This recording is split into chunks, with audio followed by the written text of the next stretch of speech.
the screen soon.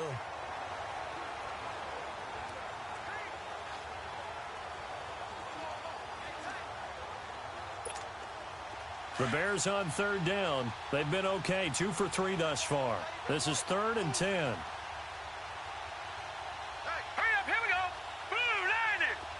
Boom. Back to throw. Now he'll dump it underneath to his running back, complete. They showed off a nice juke of the defender before the next wave could bring him down. They'll get 10 there, but it leaves them just short for 4th down. And with that last play, he's now up over that 300-yard mark. And in today's NFL, it almost feels routine. And I hate that when you talk about a 300-yard passing game.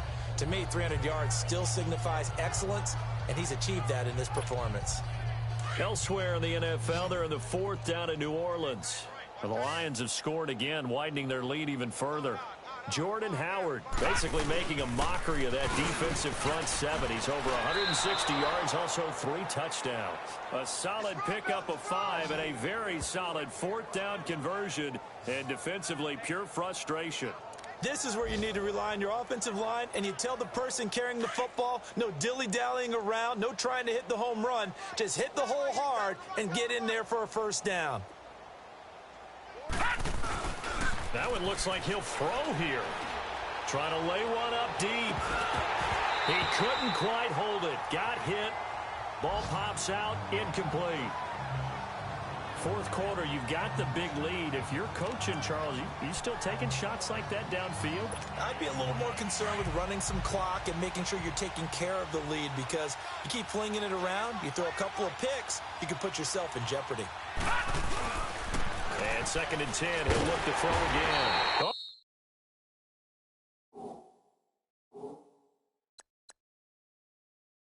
On the Buccaneer, pressure too much. Down he goes. And now maybe they want some extra time to talk about this 3rd and long play, as we'll get a timeout. It's just their first. They've got 2 more to use here in the final stages. So the offense takes the timeout, and they are back out and ready to rock. The Bears on 3rd down. They've hit 2 for 4 thus far. This will be a tough 3rd and 18. Here's a play fake as they set up to throw. Out to his left. Now he's going to let it go. It's caught inside the 25. And they are going to score again. Yet another touchdown as they just add to their totals. Looking like they're well on their way to a 2-0 start. All smiles right now on that sideline, isn't it? As well there should be. It's hard to win a game in the NFL. We hear it all the time. We know that it's difficult. But guess who's smiling?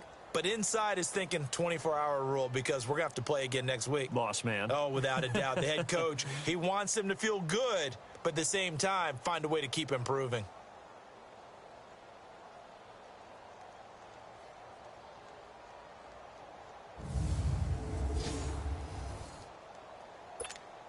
Now Parkey for the extra point.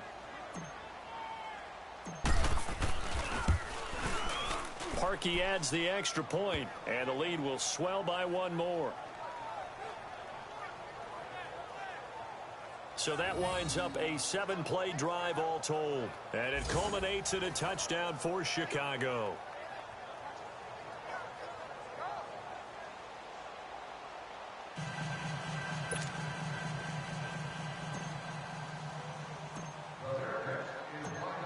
Out is the kickoff unit as they run up and send this one away.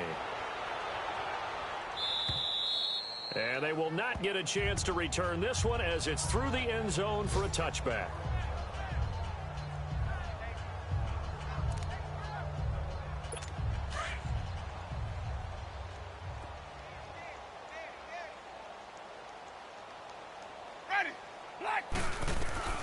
One last shot now for Winston. And that will be incomplete, as time has run out on this football game.